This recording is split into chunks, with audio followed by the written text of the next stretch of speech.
सकल प्रसीदताम् ध्यायन्तु भूतानि शिवं यतो धिया मनः शिवद्रं भजता दोक्षये आवेश्यतां नो मतिरस्यहेत् हरे कृष्णा। तो हम श्रीमद् भागवतम ये प्रथम स्कंद के 7वें अध्याय से पढ़ रहे हैं, जिसमें चर्चा की जा रही है द्रोण पुत्र को दंड। इस अध्याय का नाम है। तो द्रोण पुत्र को दंडित किया जाएगा। इससे पहले प्रश्न पूछा गया था कि सुखदेव गोस्वामी जो आत्मा राम है, जिनको किसी चीज की आवश्यकता नहीं है, ऐसे आत्मा राम सुखदेव गोस्वामी अ, होते हुए भी उनको भागवत सुनने की इच्छा कैसे हो गई। तो इच्छा इसीलिए नहीं, बाद में बताते हैं सुखदेव सुखदेव गोस्वामी बताते हैं कि आत्मा रामाश्य मनुजो निर्ग्रंथ तीव्रक्रमे कुर्वन्ति अहेतुकीं भक्तिम इत्थम भूतो गुणो हरे। हरि के ऐसे गुण हैं कि आत्माराम निर्ग्रंथ गुरुक्रम, आत्माराम लोग हो, निर्ग्रंथ हो, गुरुक्रम हो, जो भी है, सारे जो लोग है वो क्या है, भगवान की भक्ति कर सकते हैं। इत्थम भूत गुणो हरे। हरि के ऐसे गुण है कि वो सभी प्रकार के लोग, सभी प्रकार के लोगों को आकर्षित।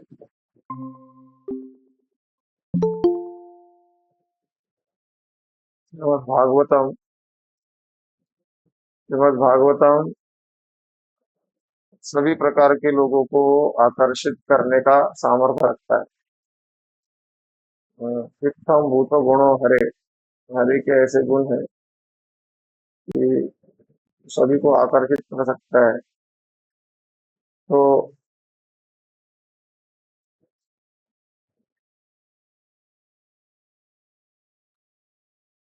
कुछ कारण से थोड़ा सा ये हो रहा है।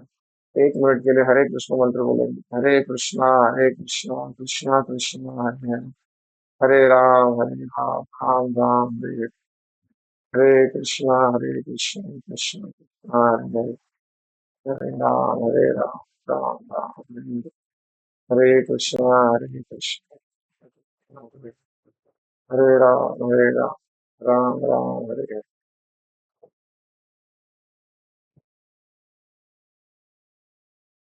हम चर्चा कर रहे थे पिछली बार श्रीमद् भागवतम से, और इस श्लोक की चर्चा कर रहे थे 11वें श्लोक। हरिर्गुणाशुक्तमतिर् भगवान बादरायण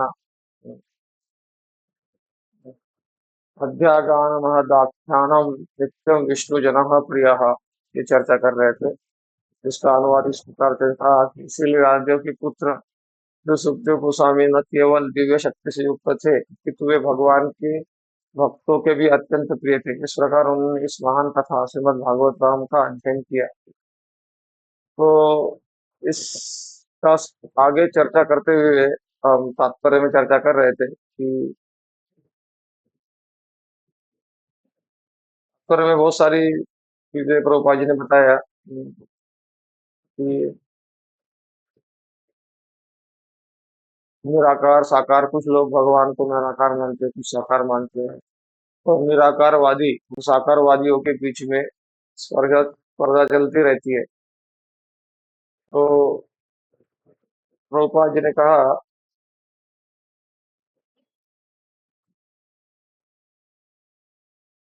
तात्पर्य में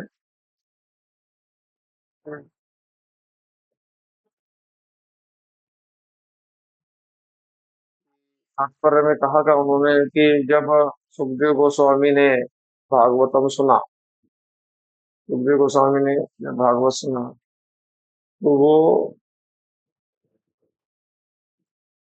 भक्तों के लिए प्रिय बन गए, तो भक्त उनके लिए प्रिय बन गए। ऐसा वर्णन आ रहा था क्या आपको? तो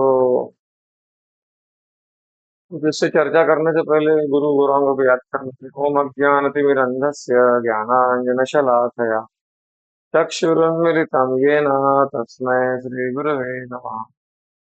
श्रीचैतन्यमनोभीष्टं स्थापितं येन भूतले स्वयं रूप कदा मह्यं ददाति स्वपदान्तिकम्।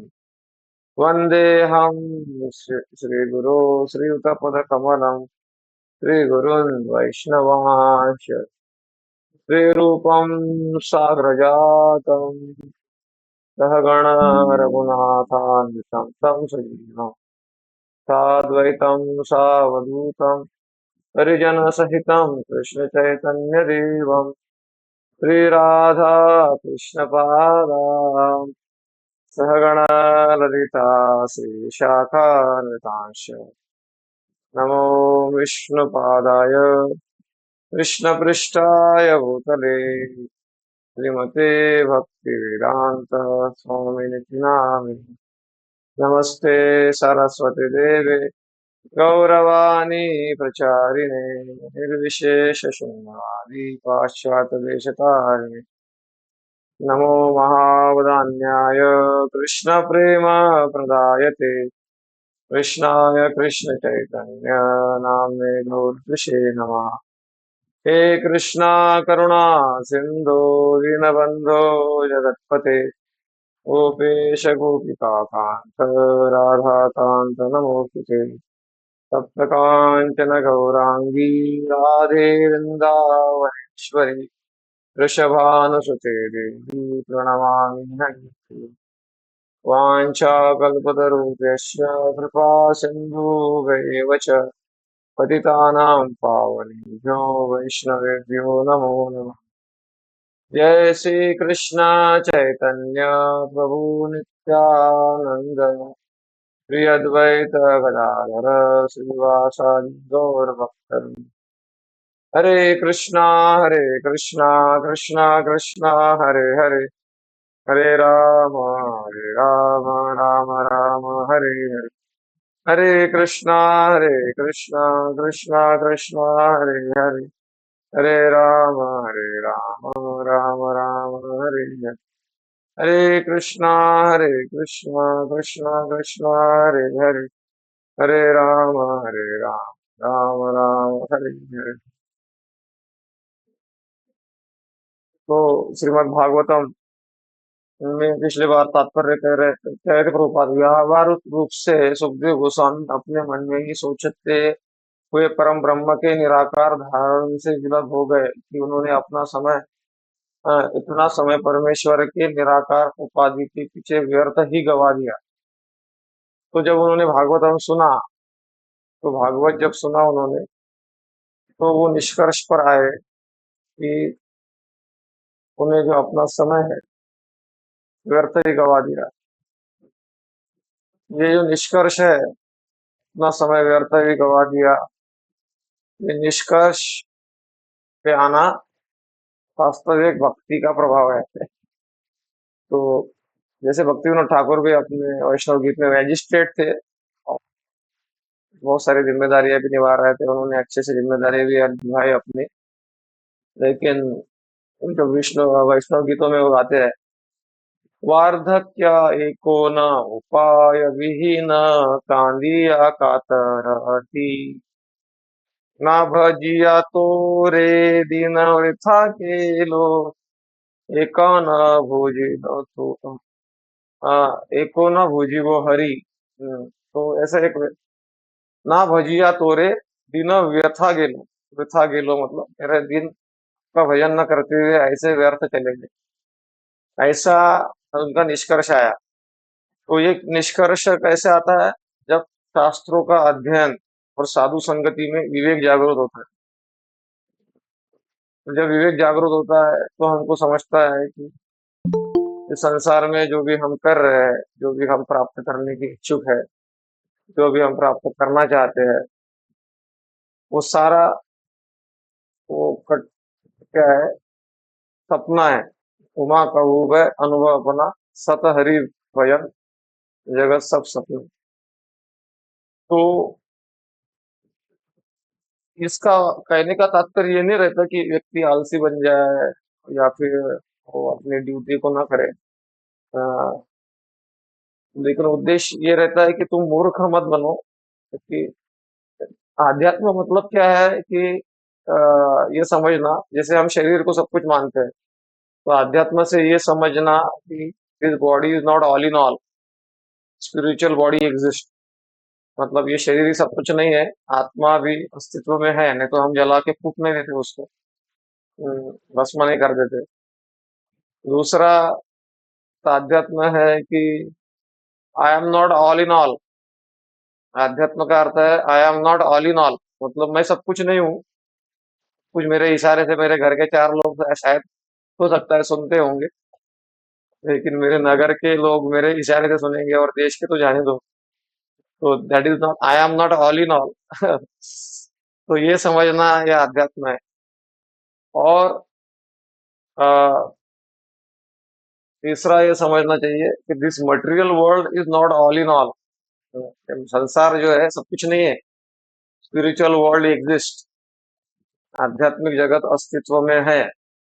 ये जानना, तीन चीजें जानना, मतलब ये जो जान गया प्रॉपरली, वो आध्यात्मिक है, वो वास्तविक भगवान का कृपा पात्र है। बाकी ये जब तक हम प्रॉपरली समझ नहीं पाते, तब तक हम जितना समझे है उतना हम माया से निकले हैं, जितना नहीं समझे उतने हम माया में है। कोई हमको साधु कहे, संत कहे, भजन आनंदी कहे, जो भी कहे, बट जब तक हमारा ये अनुभव नहीं हो जाता, तो क्या फिर जो जो लोग ऐसे समझ जाते हैं संत महात्मा, तो क्या वो अपना कर्तव्य करना छोड़ देते हैं? तो ऐसा नहीं है। बड़े बड़े राजा, इसीलिए भगवान ने गीता अर्जुन को सुनाई, जो एक क्षत्रिय थे, अपना कर्तव्य कर रहे थे, और उन्होंने अपना कर्तव्य किया, युद्ध किया। तो लेकिन कृष्णार्थे अखिल चेष्टा, कृष्ण की प्रसन्नता के लिए सारी चेष्टाएं, सारा हमारा जो कर्म होना चाहिए, कृष्णार्थे अखिल चेष्टा। नहीं तो बोलेंगे उसमें क्या, कृष्ण को कृष्ण के लिए करेंगे तो हमारे लिए क्या? तो क्योंकि ये मूल कृष्ण है, कृष्ण के लिए सब कुछ नहीं करेंगे तो परिणाम में हमारे झोली में दुख आएगा। इसको त्रिविध ताप कहते हैं, आध्यात्मिक, आदि दैविक और आदि भौतिक दुख। आध्यात्मिक, आदि दैविक और आदि भौतिक दुख, इसके बारे में हमने बहुत बार चर्चा किया है। किसको पता है आध्यात्मिक दुख किसको कहते हैं? हैंड रेस करिए, बताइए। आध्यात्मिक दुख,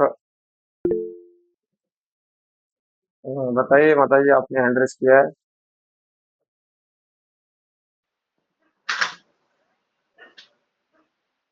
हरे कृष्ण प्रभु जी, दंडवत प्रणाम। दंडवत प्रणाम। आध्यात्मिक जो हमको मतलब आत्मा को दुख होता है, हम किसी की बातों से या किसी अ, जो मतलब किसी की बातों से वगैरह दुखी होते हैं, वो आध्यात्मिक है। और आदि भौतिक में जो भूकंप आते हैं, जैसे बाढ़ आती है, अ, पूर्व पूर वगैरह आते हैं, उससे होती है वो, भौतिक में आता है। और आदि आदि भौतिक, आदि आध्यात्मिक, आदि दैविक जो नहीं, आदि भौतिक में जो जैसे कोरोना जैसे बीमारियों से होता है, वो भौतिक होता है। और आदि दैविक जो बाढ़ वगैरह आना ऐसे में होता है।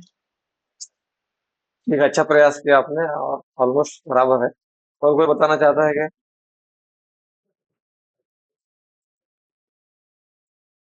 हम्म, ठीक है, तो उसको ज्यादा समय नहीं देंगे हम। तो उसमें क्या है, आध्यात्मिक मतलब आदि आत्मिक मतलब आत्मा को जो दुख होता है, वो जो कहा वो थोड़ा सा गलत था, बाकी सब सही है आपका। तो आदि आत्मिक मतलब आत्मा, हम इस आत्मा को नहीं मानते, मन को मानते हैं। तो मन को और शरीर को अपना मानते हैं और मन को अपना मानते हैं। तो ये शरीर को और मन को, जो दुख होते हैं, उसको आदि आत्मिक दुख बोलते हैं। तो इसीलिए संतों ने आ, 3 पैरामीटर रखे हैं कि कोई अगर इस संसार में कोई व्यक्ति कहता है कि मैं सुखी हूँ, तो उसको पूछने का कि क्या आप आदि आत्मिक दुख से प्रभावित है कि नहीं। तो वो बोलेगा, तो आदि आत्मिक दुख क्या है? तो शरीर में होने वाले कष्ट, कितना भी बड़ा करोड़पति क्यों ना हो, उसका दांत गिरता है कि नहीं? दांत गिर सकता है, जो भी है, उदाहरण दे रहा हूँ एक बार। बहुत सारी लिस्ट बन जाएगी। या फिर वो बीमार पड़ सकता है कि नहीं, मतलब आ, ये शरीर में कष्ट आ सकता है कि नहीं, पैर फ्रैक्चर हो गया, ये हो गया, शरीर से प्रॉब्लम हो सकता है। या फिर बहुत सारी सुविधा है, सब है, लेकिन पत्नी के साथ में उसका झगड़ा हो सकता है कि नहीं, डाइवर्स हो सकता है ना। तो ये दुख है कि नहीं? तो ऐसे ये आदि आत्मिक, तो इससे कोई छूटा नहीं है, ऐसा आध्यात्म कहता है, आदि आत्मिक। और दूसरा दुख है आदि भौतिक। तो आदि भौतिक मतलब दूसरे के द्वारा हमारे होने वाले दुख। तो हमारे सिस्टम में देखिए आप कि कुछ लोग हमारे राग के कारण होते हैं, कुछ लोग हमारे द्वेष के कारण होते हैं। मतलब जिसने कुछ हमारा बुरा किया, कुछ हमारे नुकसान किया, तो वो हमारे शत्रु है। ऐसा मानते हैं। और या फिर वो शत्रु बन जाते हैं, प्रारब्ध ही कारण बनते हैं हर चीज का। बट वो कांस्टेंट चलता है टॉर्चर। तो उसमें मच्छरों का भी नंबर लगता है, मच्छर भी आके बेवजह काट के चले जाते हैं, मलेरिया का, डेंगू का वायरस देके जाते हैं। और कोरोना वाले भी वायरस आते हैं उसमें। और आदि दैविक में तो इससे कौन छूट पाया है? कोई भी बोलेगा बहुत फैसिलिटीज है, सब है, लेकिन टेररिस्ट ने अटैक किया, दंगा दंगा वालों ने दंगा किया, आग गाड़ी जला दिया, तो क्या करेंगे? तो अरे वो करोड़पति आदमी है, उसकी गाड़ी मत जलाओ, वो अच्छा आदमी है, उसकी गाड़ी मत जलाओ, ऐसा होता है क्या? तो तो वो भी उससे कोई छूट नहीं पाया है। और फिर तीसरा है आध्यात्मिक, आदि आदि दैविक। भूकंप आया अभी रिसेंटली म्यांमार में। अरे इतना अच्छा बिल्डिंग बनाया लोगों ने, कितना अच्छा कंक्रीट, हाई क्वालिटी का कंक्रीट डाला था इन्होंने। यहाँ भूकंप नहीं करना है, दूसरी जगह करें, ऐसा होता है। तो तो कोई छूटा नहीं है, इसीलिए ये भ्रम में अपने आप को सुखी बोलना, ये तो सबसे बड़ा भ्रम है। और फिर भी लोग अपने आप को सुखी बोलते हैं, "यार, मेरे जीवन में कोई दुख नहीं है प्रभु जी, सब बढ़िया चल रहा है।" लेकिन वो क्या है, सारा मोमेंटरी है, मोमेंटरी है। तो मजाक में कहा जाता है कि दूल्हे को शादी करने से पहले हल्दी लगाया जाता है, बाद में उसकी बहुत पिटाई पिटाई होनी होनी होती है, इसलिए बाद में। तो इस प्रकार से अ, अब हमको कुछ कुछ सुख का हम अनुभव करते हैं, लेकिन प्रकृति के जो है बहुत सारे जो है दंड वो लेने होते हैं। तो आध्यात्म हमको ये सिखाता है कि this material world is like a toilet place. भक्ति सिद्धांत सरस्वती कहते हैं, टॉयलेट में जाते हैं ना, मैंने बताया था इस बार। तो भक्ति सिद्धांत सरस्वती का ये स्टेटमेंट है, this material world is like a toilet, do your business as soon as possible and get out. तो आपका बिजनेस करो, इंपॉर्टेंट है ना, टॉयलेट जाना भी इम्पोर्टेंट है, लेकिन उधर सेटल होना बराबर नहीं है, ये मेंटेलिटी बराबर नहीं है, टॉयलेट पे सेटल होना। आजकल विदेशों में वगैरह वो लोग टॉयलेट में सेटल होना चाहते हैं, उधर ही न्यूज़पेपर, टीवी वगैरह, उधर ही वो रहने का रूम। तो ऐसा नहीं है, there is not a place to stay. तो इसको भगवान ने कहा है, संसार को दुखालयम अशाश्वतम। तो प्रभुपाद जी भी कहते हैं, कुछ लोग इतने आसक्त होते हैं कि वो बोलते हैं, स्वामी जी ठीक है, दुख है, क्या हुआ, हम एडजस्ट करके रह लेंगे। कभी सुखी खुशी, कभी गम, ना जुदा होंगे हम। तो कभी खुशी गम गम तो बराबर वो गाते हैं, लेकिन बाद में वाला स्टेटमेंट जो बोलते हैं, ना जुदा होंगे हम, वो बराबर नहीं बोलते, वो तत्व विभ्रम है वो। मतलब ज्ञान की कमी है, जुदा होना पड़ता है, अलग होना पड़ता है। तो either money will leave you और you will be kicked out from your home. वो बात कहते हैं, पैसा आपको छोड़ेगा, चोरी डकैत वो लॉस होगा आपका बिजनेस में, या फिर आपका विचार था कि 100 साल तक मैं जीऊंगा, 50 में अटैक आके आके आपको जबरदस्ती घर से लाके जला दिया जाएगा। तो ये रियलिटी, जब तक हम स्पिरिचुअलिटी से जुड़ते नहीं है, कुछ साधना करते नहीं है, तो हम अपनी सपने की दुनिया में विचरते रहे, चरण करते रहते हैं। इसीलिए शंकर जी ने क्या कहा, उमा कहूँ मैं अनुभव अपना, सत हरि भजन जगत सब सपना। तो लेकिन सपना है, लेकिन प्रभुपाद जी ने एक और भी उदाहरण दिया है, इसको कार गाड़ी का और ड्राइवर का उदाहरण दिया है। तो गाड़ी जो होती है, गाड़ी में पेट्रोल डालना आवश्यक है, उसको सर्विसिंग करना आवश्यक है। लेकिन उसको सर्विसिंग कर रहे हैं, पेट्रोल डाल रहे हैं, लेकिन घर से बाहर नहीं निकल रहे गाड़ी। तो मूर्ख बोलेंगे ना लोग अपने को। गाड़ी का उद्देश्य क्या है कि ऑफिस में जाना। अरे मैंने 5 साल से गाड़ी लेके रखा है, वो उधर पार्किंग में है, पार्किंग से बाहर ही नहीं निकला। तो मूर्ख बोलेंगे ना। वैसे ही इस शरीर की कुछ आवश्यकता है, 2 टाइम खाना है, रहने की आवश्यकता है, तो घर बनाना है, और बच्चे, हमारी जिम्मेदारी है तो बच्चों को पढ़ाना है, सब ठीक है। लेकिन सबसे बड़ा जो उद्देश्य मनुष्य जीवन जिसलिए मिला, वो भगवत धाम जाना है। आम्ही जातो आमुच्या गावा, आमुचा राम राम घ्यावा।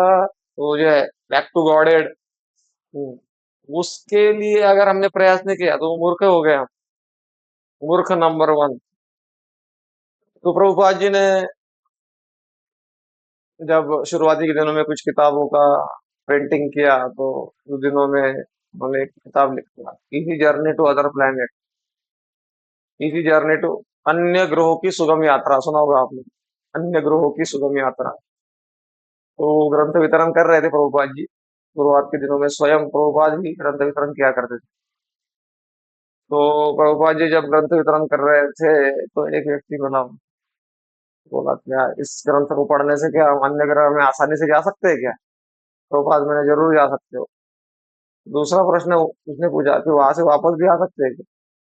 तो वो प्रभुपाद ने बोला वो नहीं हो सकता। तो फिर रहने दो, बोले जाना है वापस, वापस भी आना है बोले।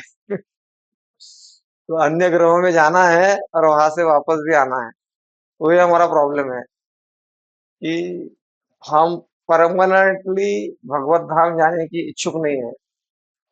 अ, इसीलिए हमारा, तो ये जो इच्छाएं है, इच्छाओं का परिवर्तन साधु संगति में होता है। इसीलिए कहा गया है, साधु संग सर्वशास्त्र है, लव मात्र साधु संगे सर्व सिद्धि होय। साधु संग, साधु संग। तो ये तात्पर्य जब अगर आप देख पा रहे हो, तो उन्होंने अपना इतना समय परमेश्वर की निराकार उपाधि के पीछे व्यर्थ ही गवा दिया, ये सुखदेव गोस्वामी सोच रहे हैं। दूसरे शब्दों में उन्होंने निराकार ब्रह्म, दूसरे शब्दों में निराकार ब्रह्म की तुलना में भगवान के सगुण रूप से अधिक दिव्य आनंद की अनुभूति प्राप्त की। तो जब हम भक्ति में आते हैं, पहले हम कुछ देवता की उपासना करते थे, पहले पहले हम वो बाबा को फॉलो करते थे, ये करते थे। वो भक्ति में आने के बाद छूटना चाहिए, क्योंकि ये क्या है, राज विद्या राज गुई हम, सबसे बड़ा ज्ञान है। इधर आने के बाद भी वो देवता की उपासना चल ही रही है। अभी सोशल प्रेशर के कारण, परिवारजनों के कारण हम कर रहे हैं और रख रहे हैं उनको, तो ठीक है, उनका प्रॉब्लम नहीं है, उनका कोई अपमान नहीं है देवताओं का। लेकिन भक्ति जब हम करते हैं, आत्मनिवेदन प्रभु, म्यूट कर लीजिए आप। तो जब हम भक्ति करते हैं, तो भक्ति करते करते सिद्धांत का वो भी समझ में आना चाहिए कि भगवान की भक्ति करने से सारी देव देवता अपने आप प्रसन्न हो जाते। तो हालांकि नए लोगों को हमको ज्यादा फोर्स नहीं करना है। जो पुराने हैं उनके लिए मैं बता रहा हूँ, विशेष करके दीक्षित भक्तों को ये भ्रम में नहीं रहना चाहिए कि अरे वो देवता नाराज है, वो देवता नाराज है। भगवान ने बताया ना ब्रजवासियों को, जब इंद्र नाराज था, तो भगवान ने गोवर्धन पर्वत उठा लिया। तो इंद्र कुछ भी बिगाड़ नहीं पाया। वैसे तो देवतागण भगवान के आदेश में रहते हैं। हाँ, उनके आदेश से अनुसार कार्य करते हैं। और जब हम भगवान की भक्ति करते हैं निष्काम भाव से, तो सारे देवता अनुकूल हो जाते हैं। तो इसीलिए जब हम भगवान की भक्ति में लगते हैं, तो अ, हमारा वो नहीं होना चाहिए, अरे यार, मतलब जैसे फॉर एग्जांपल कुछ हम चाय पीते थे पहले, भक्ति में आने चालू किया, चाय छोड़ दिया 1 साल, 1 साल के बाद में ऐसा नहीं होना चाहिए कि चाय पीना अच्छा था, माइंड फ्रेश रहता था, वो ही ठीक था। वो ऐसा नहीं होना चाहिए। वो ऐसा हो रहा है मतलब अपराध हो रहे हैं कुछ तो, क्योंकि पूर्णामृत शिष्टाष्टकम का पहला श्लोक क्या है कि तो दर्पणमार्जनम भव महादावाग्नि निर्वार्पणम श्रेय कैरव चंद्रिका वितरणम विद्यावधू जीवनम आनंदाम्बुधि वर्धनम। आनंदाम्बुधि वर्धनम। आनंद की अंबुधि का क्या होता है? वर्धन। तो वर्धन, आनंद अगर वर्धन हो रहा है, तो फिर विषय जो हमारे टूटे फिर से उसमें कैसे जाएंगे हम? तो वो स्टेबिलिटी ला आने के लिए उसको बोलते हैं निष्ठा भक्ति। वो स्टेबिलिटी लाने के लिए क्या करना पड़ेगा? वो सतत भक्ति का अभ्यास करेगा। तीव्रेन भक्ति योगेन यजेत पुरुषम खाइते शुइते यथा तथा नाम लय देश काल नियम नहीं सर्व सिद्धि है। तो खाते हुए सोते हुए काफी लोगों का विचार ऐसा रहता है कि हम बिजी है, हमको जब करने के लिए टाइम नहीं मिलता। तो वो तो जितना गुरु जी ने कम से कम बताया वो तो करना ही है। लेकिन प्रभुपाद जी का स्टेटमेंट क्या है? 16 round on beads and unlimited rounds of beads. Hindi में इसको ट्रांसलेट किया जाए तो 16 मालाओं पे और अनगिनत माला के बाहर। तो जैसे आपको किसी ने परेशान कोई किसी ने आपको डिस्टर्ब किया है, किसी ने कुछ बोल दिया, तो आप दिन भर डिस्टर्ब रहते हो, आपका काम चलते रहता है, लेकिन आपका वो आदमी के बारे में या उस व्यक्ति के बारे में सोचना दिन भर चलते रहता है। वो दिन भर चलता था तो मतलब हमारा कैपेसिटी है साइड बाय साइड हम सोच सकते हैं सब कुछ। इसी प्रकार से हमारा कैपेसिटी, जैसे हम किसी ने अपने को डिस्टर्ब किया, तो हम उसके बारे में दिन भर काम करते करते सोच सकते हैं। वैसे भगवान ने हमको आकर्षित किया, तो भगवान के बारे में भी दिन भर हम काम करते करते सेवा करते अपनी जिम्मेदारी निभाते हुए सोच सकते हैं। लेकिन आकर्षण होना भगवान का वो ज्यादा इम्पोर्टेंट है। मैया सक्त मना पार था, भगवान कहते हैं गीता में। और ऐसा कर लिया तो हमारा हर कार्य क्या है? भक्ति है। तो बार फिर से मैं पिछली बार भी बताया था, फिर से याद दिलाना चाहता हूँ कि हमारा दांत घसना, हमारा स्नान करना, हमारा सोना, ये भी भक्ति है। जैसे हम थक गए, वे सुबह उठेंगे तो जब ठीक नहीं होगा, तो हम सुबह उठेंगे और जब ठीक नहीं होगा नींद, जब में नींद आएगा, इसलिए हम 6 घंटा प्रॉपर रेस्ट ले रहे हैं। तो वो किस उद्देश्य से हुआ कि सुबह उठ के जब करना है। और और हमको जैसे स्नान कर रहे हैं, स्नान करके हमको भगवान की आराधना पूजा करना है, तो वो स्नान करना भी भक्ति हुआ। घर में झाड़ू लगा रहे हैं हम, तो मेरे घर में झाड़ू लगा रहा हूं मैं, तो ये कर्म हो गया। और ये घर किसका है? घर किसका है? भगवान का है। और वो भगवान के घर में मैं झाड़ू लगा रहा हूँ, तो क्या हो गया? वो सेवा हो गया। मतलब ये घर मेरा है और मेरा घर साफ होना, ये रूम मेरा है, उसको साफ कर रहा हूँ मैं, तो कर्म हो गया। और ये घर भगवान का है और उसमें मैं झाड़ू लगा रहा हूँ, तो वो सेवा हो गया। तो सब कुछ भगवान का जब होता है तो वो सेवा हो जाता है और वही भक्ति हो जाता है। तो भक्ति करना क्या है? भक्ति मतलब अपना जो अंडरस्टैंडिंग है वही चेंज करना है, वही भक्ति, वो अलग कुछ नहीं करना। नहीं तो फिर सब लोगों को छोड़ छाड़ना पड़ता है अपने काम धंधे। हाँ, वो अधर्म को छोड़ने के लिए बोला है भगवान ने, बट अपनी ड्यूटीज को छोड़ने के लिए नहीं बोला। तो उस समय के बाद वे न केवल विष्णु जनों अर्थात भगवत भक्तों के ही अत्यंत प्रिय बन गए, अभी तो विष्णु जन भी उन्हें अत्यंत प्रिय हो गए। तो ये जो है पैरामीटर, कि जब हम भक्त बन जाते हैं तो हमको संसारी लोग अच्छे नहीं लगते। जैसे हमारे इस्कॉन में बहुत सारे गृहस्थ है, पहले वो गृहस्थी में अपने बहुत सारे दुनियादारी के संबंध, 500 लोग, 1000 लोग उनके कांटेक्ट में थे, और सबसे संबंध संबंध बनाओ, सबकी शादियों में जाओ, सबको ये करो। अभी क्या है, उन्होंने समझ लिया कि हम सबको खुश नहीं कर सकते, लेकिन हमारे जो रिलेटिव्स है उतना तक रखा उन्होंने। पहले बहुत ही दुनियादारी, सब जो जो जो कहेगा वो करना था। अभी उन्होंने क्या किया, अपने रिलेटिव्स फ्रेंड्स जितने सीमित है उतने तक ही, वो भी उसमें एडजस्ट करना सीख लिया उन्होंने, और समझ लिया कि मैं लोगों को खुश करने के लिए अधर्म के रास्ते पे नहीं चल सकता। हाँ, उनको हम बुरा भला बुरा नहीं बोलेंगे। कोई हम बोला कोई मांसाहार कर रहा है तो हम उसको नहीं बोल सकते तुम अगले जन्म में सुअर बनोगे, तुम शेर बनोगे, मांसाहार कर रहे हो तुम। ऐसा प्रचार हमको नहीं करना है। हमको दयावान होना है।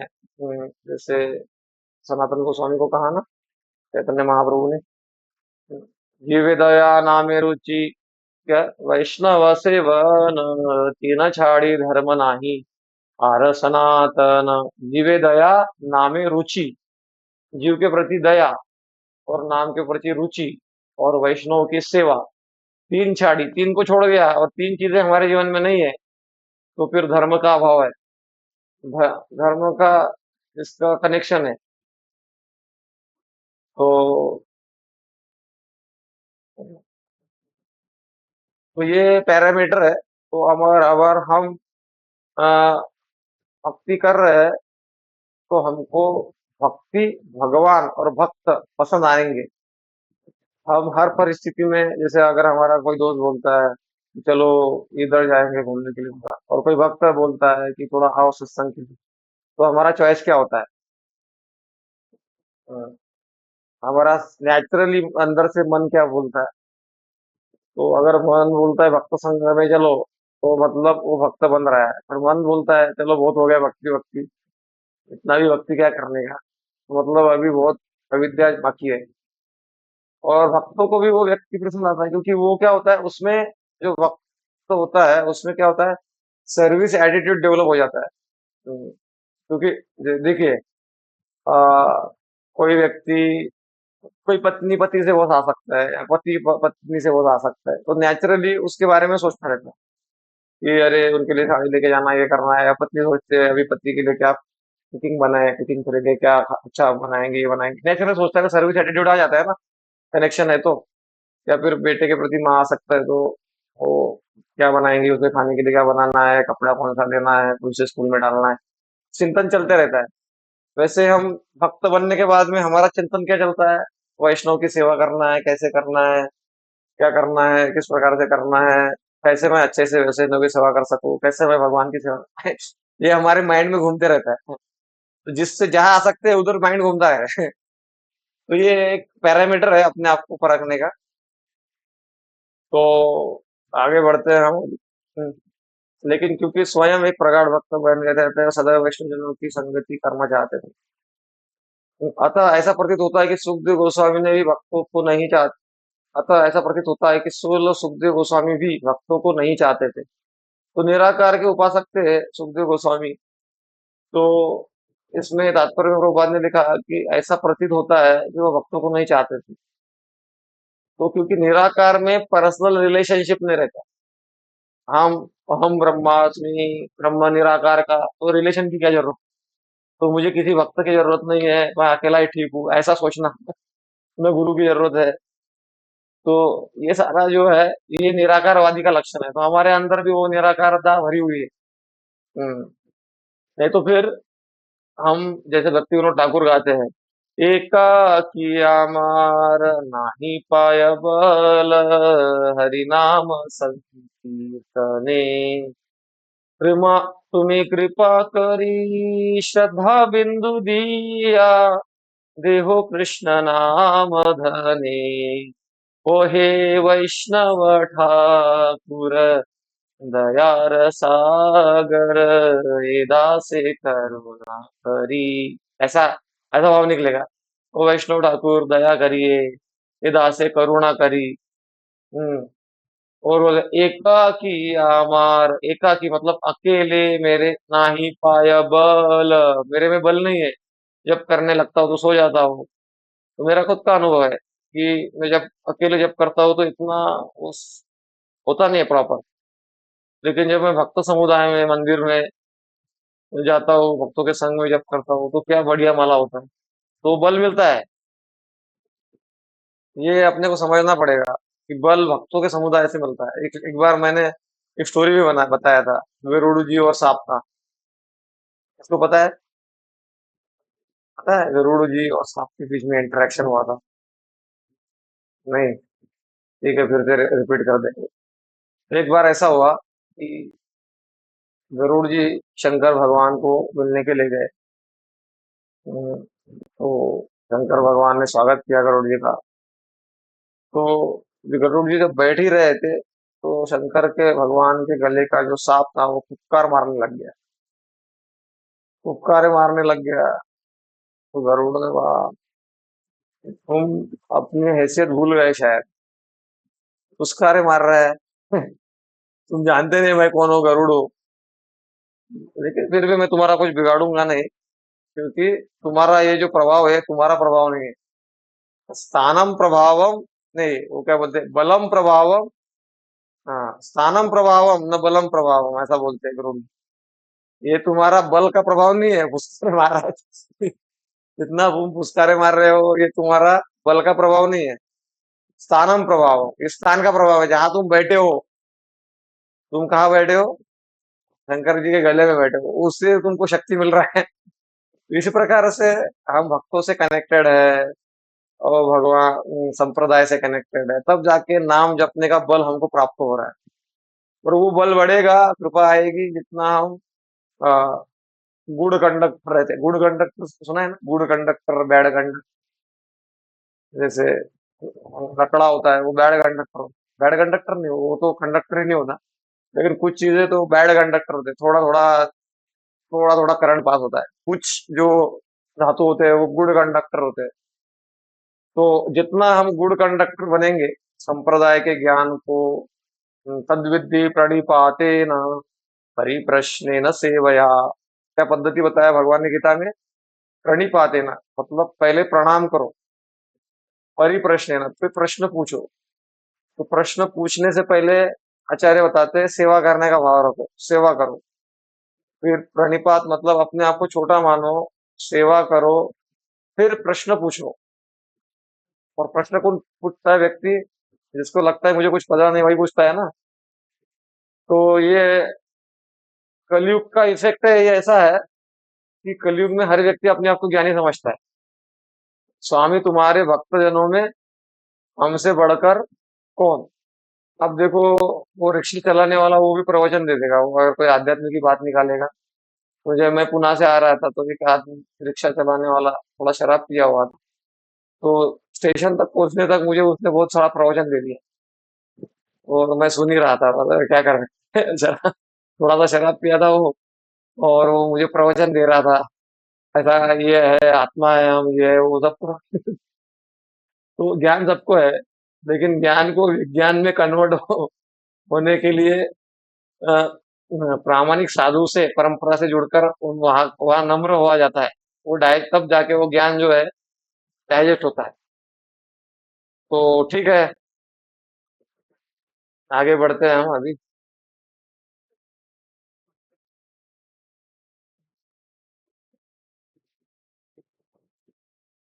परीक्षोथ राजर्षे जन्म कर्म विलापनम संस्थां च पांडुपुत्राणाम वक्षे कृष्ण तथोदयम्। सूत गोस्वामी ने शौनक आदि ऋषियों को संबोधित किया। अब मैं भगवान श्री कृष्ण के दिव्य कथा तथा राजर्षि परीक्षित महाराज के जन्म, कार्यकलाप तथा मोक्ष विषयक वार्ताएं एवं पांडु पुत्रों द्वारा गृहस्थाश्रम के त्याग की कथाएं कहने जा रहा हूँ। तात्पर्य सुंदर नारायण प्रभु अवेलेबल है, पढ़िए। हरे कृष्णा प्रभु जी, धन्यवाद प्रणाम। प्रणाम। तात्पर्य: भगवान कृष्ण पतित आत्माओं पर इतने दयालु हैं कि वे विभिन्न जीवों के मध्य स्वयं अवतरित होते हैं और उनके दैनिक कार्यकलापों में भाग लेते हैं। कोई भी ऐतिहासिक तथ्य, चाहे वो पुराना हो या नया, यदि उनका संबंध कृष्ण की लीलाओं से है तो उसे भगवान की दिव्य कथा समझना चाहिए। कृष्ण के बिना पुराण तथा महाभारत जैसे पूरक ग्रंथ निरीह कहानियां या ऐतिहासिक तथ्य हैं, लेकिन कृष्ण के होने से वे दिव्य बन जाते हैं और उनका श्रवण करते ही हम भगवान से दिव्य रूप से जुड़ जाते हैं। श्रीमद् भागवतम भी एक पुराण है, लेकिन इस पुराण का विशेष महत्व यह है कि इसमें कृष्ण की लीलाएं केवल पूरक ऐतिहासिक तथ्य नहीं है, वरन ये ही केंद्र बिंदु है। इसलिए भगवान श्री चैतन्य महाप्रभु ने श्रीमद् भागवतम की संस्तुति निष्कलुष पुराण के रूप में की है। लेकिन भागवत पुराण के अल्पज्ञ भक्तों का एक ऐसा वर्ग है जो प्रारंभिक स्कंदों को पहले समझे बिना सीधे दसम स्कंद में वर्णित भगवान की लीलाओं का आस्वादन लेना चाहते हैं। उनकी यह भ्रांत धारणा होती है कि अन्य स्कंद भगवान से संबंधित नहीं है, अतएव वे मूर्खतावश दसम स्कंद को ही पढ़ने लगते हैं। इन पाठकों को यहाँ पर विशेष रूप से बताया जा रहा है कि भागवत के अन्य स्कंद भी दसम स्कंद की भांति ही महत्वपूर्ण है। हरे कृष्णा प्रभु जी। नहीं, आगे भी है शायद। अच्छा, हाँ आगे है प्रभु। जी जी जी प्रभु। पाठकों को चाहिए कि अन्य 9 स्कंदों का तात्पर्य समझे बिना वे दसम स्कंद की विषय वस्तु में प्रवेश करने का प्रयत्न न करें। कृष्ण तथा पांडवों जैसे उनके शुद्ध भक्त एक समान धरातल पर हैं। कृष्ण समस्त रसों में स्थित अपने भक्तों से रहित नहीं होते और पांडव जैसे शुद्ध भक्त भी कृष्ण से रहित नहीं है। भक्त तथा भगवान परस्पर जुड़े हुए हैं और उन्हें विलग नहीं किए जा सकते। अतएव उनसे संबंधित सभी बातें कृष्ण कथा ही है। हरे कृष्ण। कुछ बताना चाहेंगे इसमें? हाँ प्रभु जी, इसमें तो मतलब भगवान की मतलब बहुत करुणा बताई गई प्रभु जी की। मतलब भगवान जो है, जो कि दिव्य अपने धाम में रहते हैं, वो मतलब कि जीवों पर दया करने के लिए मतलब कि इस धरती पर अवतरित होते हैं, लीला करते हैं। और ये भी बताया गया प्रभु जी की मतलब कि जो अ, भगवान से जुड़ा हुआ किसी भी तरह का यदि भक्त कभी यदि हम लीला को सुन रहे हैं तो भी वो कृष्ण कथा ही है। और मतलब कि उनको हम अलग नहीं कर सकते कि सिर्फ कृष्ण को ही सुने। कृष्ण और भक्त के बीच की जो लीला है वो भी मतलब कि सुनना चाहिए। और भी हाँ, बहुत सारी बहुत है। बातें हैं। अच्छा बताया हरे आपने। कृष्ण। तो यहाँ पर चर्चा हो रही है कि यहाँ पर पहले तो सूत गोस्वामी ने शब्द ट्रांसलेशन आया, सूत गोस्वामी ने शौनक आदि ऋषियों को संबोधित किया। अब मैं भगवान श्री कृष्ण की दिव्य कथा तथा राजा जी परीक्षित महाराज के जन्म कार्यकलाप तथा मोक्ष विषयक वार्ताएं पांडवों द्वारा ग्रस्त कहने जा रहा हूँ। तो ये यहाँ पर क्यों बताया जा रहा है? तो इसीलिए ये इसीलिए बताया जा रहा है कि ऐसा प्रश्न पूछा गया था प्रथम स्कंद में, अगर आपको याद है, तो भगवान श्री कृष्ण की दिव्य लीलाओं के बारे में बताइए, ऐसा परीक्षित महाराज ने प्रश्न पूछा था प्रथम स्कंद के चौथे अध्याय में। तो उस उस प्रश्न का उत्तर देते हुए अभी ये बात कही जा रही है कि कृष्ण की दिव्य कथा तथा कृष्ण लीलाएं, दिव्य लीलाएं, वो अभी वर्णन होगा। तो हम जब प्रश्न जिज्ञासु होते हैं, और हम कुछ जानना चाहते हैं, तब हम कृपा के पात्र बनते हैं। तो आप देखिए, कोई हमको सॉफ्टवेयर समझना है या फिर हार्डवेयर समझना है या फिर गाड़ी की इंफॉर्मेशन लेना है या फिर नया फोर व्हीलर लेना है, जो भी है, तो हम कितना रिसर्च करते हैं उसमें और हर व्यक्ति को पूछते हैं। एक वक्त से हमको पूछ रहे थे, हम हमें मुझे पूछ रहे थे, प्रभु जी कौन सा मॉडल ठीक रहेगा, ये आपको मॉडल कैसा लग रहा है, गाड़ी लेने वाले थे। तो प्रभु जी, मैंने बोला मेरे को क्या समझता है गाड़ी का तो वो मुझे जिज्ञासा कर रहे थे। तो ये मॉडल अच्छा है, वो ठीक है, ये इसको कैसे दिखने में लगता है गाड़ी। तो ऐसा मतलब जिज्ञासा स्वाभाविक, मतलब कुछ भी हम कर, मतलब वो लक्ष्य है तो जिज्ञासा स्वाभाविक हो जाते हैं। लेकिन हम आध्यात्म में अपने परेशानियां ठीक करना, यही उद्देश्य लेके आए हैं सिर्फ। भगवान से संबंध जोड़ना है। मतलब सब एक कैटेगरी में नहीं है, वो हम नहीं कह सकते, पर ज्यादातर कलयुग में आर्तो आर्तो और आर्तो। भगवान ने गीता में तीन चार बोले हैं। चतुर्विधा भजन्ते माम जना सुकृतिनो अर्जुनो आर्तो अर्थार्थी जिज्ञासु ज्ञानी च भरतर्षभ।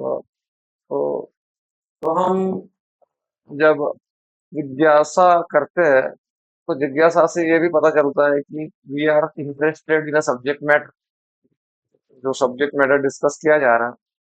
हालांकि जबरदस्ती प्रश्न भी नहीं पूछना चाहिए जानबूझकर। और काफी बार हम अकेले प्रश्न पूछते हैं, फिर दूसरों को मौका नहीं देते, वो भी नहीं होना चाहिए। बहुत सारी चीजें डिटेल्स है उसमें। हर चीज मायाग्रस्त हो सकती है, लेकिन जिज्ञासा ये भी प्रतीत करती है कि हम we are interested about the subject matter. मतलब हम पूछना चाहते हैं, जैसे कोई विद्यार्थी मेरिट में आना चाहता है, फिर पढ़ाई में टॉप करना चाहता है, तो वो चिपका रहता है टीचर से। तो हर चीज में वो उधर हो जाके बार बार, बाकी स्टूडेंट रिलैक्स रहते हैं, इसको ज्यादा टेंशन रहता है। वो बार बार जाके प्रश्न पूछता है उसको, ये क्या है, और हर एक चीज तक क्लैरिफिकेशन ले लेता है। तो उसका गोल क्लियर है। वैसे हम क्या गोल लेके चल रहे हैं, और जो गोल गोल लेके चल रहे हैं, वही अब भगवान परोसेंगे हमारे सामने। ये था माम प्रपद्यन्ते स्थान वदाम्यहम् वर्तमानुवर्तन्ते मनुष्या पार्थ सर्वशः। हम 10 जन्म में भगवत धाम जाना चाहते हैं, 10 जन्म का प्लान भगवान अपने जीवन में रख देंगे। इसी जन्म में जाना है, तो वैसा साधु का संगति, वैसा वैसे व्यवस्था। इसीलिए तीव्र न भक्ति हो गया ना, इस इच्छा को दृढ़ करना पड़ेगा। रियल स्पिरिचुअलिस्ट बनना है अपने को, इस इच्छा को थोड़ा दृढ़ करना पड़ेगा। तब जाके फिर हम इच्छा, जैसे कोई भी खाना बहुत आनंद से हम कब खा सकते हैं, जब हमारे अंदर भूख है। तो अगर हम ऑलरेडी फीस्ट खा के आए और पेट यहाँ तक भरा हुआ है, इधर तक खाया हमने, उसके बाद में चार गुलाब जामुन देगा कोई, तो खाएंगे क्या हम? तो ऑलरेडी भरा है। तो भक्ति की भूख जागृत होना चाहिए। और काफी बार फिर अनर्थों के कारण वो भूख नहीं रहती हमारी, तो इसीलिए फिर प्रार्थना करनी चाहिए। इसीलिए वैष्णव आचार्यों ने प्रार्थना की, गोपीनाथ मम निवेदन सुनो विषयी दूर्जन सदा कामे रत किछु नाही मोर गुना। हे गोपीनाथ कृपा करो, मैं पतित हूँ, विषयी हूँ, दुर्जन हूँ, दुर्जन हूँ, और मेरा कोई भी गुण नहीं है भगवान। तो ऐसा कुछ तो एक तो खुद तैरना सीखो, या फिर तैरने नहीं आता है तो कम से कम चिल्लाओ, ये बचाओ बचाओ, तो फिर बचाने के लिए कोई आएगा। ये बोले, मुझे मत अ, लेकिन अगर हम अ, बचाने के लिए कोई आ रहा है और हम बचना ही नहीं चाह रहे हैं, तो फिर गड़बड़ हो जाएगा काम। जैसे एक व्यक्ति था, वो डूब रहा था, तो नौका में जो आदमी था, उसको बोल रहा था कि अरे हाथ दे दो, हाथ दे दो। वो डूबना पसंद कर रहा है, लेकिन हाथ नहीं दे रहा है। तो ऑलमोस्ट वो अभी फाइनल में डूब डूब डूब ही जाएगा ऐसा लग रहा था। तो किसी ने उसको बोला, अरे ये तो कंजूस था, मक्खी चूस था, इसने जीवन भर लेने का ही काम किया, देने देने का काम किया ही नहीं कभी। इसलिए अभी मरते वक्त भी तुम बोल रहे हो उसको कि हाथ दे दो, तो दे नहीं रहे हो। आप तुमको उल्टा बोलना पड़ेगा, हाथ ले लो। तो जब तुम बोलोगे उसको हाथ ले लो, तो जैसे उसने कहा हाथ ले लो बोला, तो पकड़ लिया, फिर बच गया वो। तो हमारा भी समस्या यही है कि हम अपने इसमें कंसेप्ट में, आसक्ति में फंसे हुए हैं। तो सुन के भी इकडून तिकडे गेले वारे, मराठी में कहा होता है। नडी फुंकली सोनारे इकडून तिकडे गिलेवाड़े, हिंदी में उसको कहा जाए इस कान से उस कान, इस कान में जाता है तो इस कान से इस कान में निकल जाता है। तो फिर कहते हैं हमारे सुदामा प्रभु सीनियर भक्त है इस्कॉन के, वो कहते हैं इस कान से तो उस कान तो चली जाएगी मुस्कान। तो ठीक है, समय हो चुका है। कि तात्पर्य में बहुत सारी चीजें प्रभुपाद जी ने कही है, तो तात्पर्य से पढ़ने से ही बहुत सारी चीज हमको समझ में आया, उसको चर्चा करने का अभी समय नहीं है। तो ये यही बता रहे हैं भगवान कि प्रभुपाद जी तात्पर्य में कि कृष्ण का संबंध जहाँ है वह कुछ भी भौतिक नहीं रह जाता, सब आध्यात्मिक हो जाता है। पत्थर ही है लेकिन कृष्ण के रूप में ढाला गया तो वो भगवान बन गया। भक्त है, साधारण है, लेकिन भगवान की भक्ति कर रहा है, भगवान से कनेक्ट हो गया है, इसलिए वो साधारण नहीं रह गया, पूजनीय हो गया। वांछा कल्पतरुभ्यश्च कृपा सिंधुभ्यैव च पतितानां पावनेभ्यो वैष्णवेभ्यो नमो नमः क्यों कहा जाता है? वांछा कल्प, हमारे इच्छाओं को पूर्ति करने का सामर्थ्य आप में है। वांछा कल्पतरुभ्यश्च कृपा सिंधुभ्यैव च, कृपा के सिंधु है आप। क्यों कहा जाता है? क्योंकि वो भगवान से कनेक्टेड है, सोर्स हाउस से कनेक्टेड है। ठीक है, इसीलिए ये कथा है भी है, भगवान से कनेक्टेड है। ठीक है, हम रुक जाते हैं यहाँ पर, 8:30 बज गए। और आशा करते हैं किसी का प्रश्न नहीं होगा, और प्रश्न होगा तो उसको नोट डाउन कर लीजिए। अगले बार क्लास के शुरुआत में ही आप हैंड रेस कर सकते हैं, और पिछले क्लास में ये प्रश्न था ऐसा बोल के उसको क्लैरिफाई किया जा सकता है। हरे कृष्णा। ठीक है, तो किसी का कोई इमरजेंसी अर्जेंट प्रश्न तो नहीं है ना, तो मुझे पूछना ही था ऐसा कुछ है तो पूछ सकते हैं, अगर हम यहाँ पर विराम दे रहे हैं। ठीक है, हरे कृष्ण। धन्यवाद, आप लोगों ने अपना कीमती समय निकाला, और आप लोग बिजी रहते हो फिर भी आप समय निकालते हो, इसलिए आपका धन्यवाद। हरे कृष्ण। हरे कृष्ण प्रभु जी, बोला प्रभु जी। धन्यवाद। हरे वृंदावन। कृष्ण, धन्यवाद।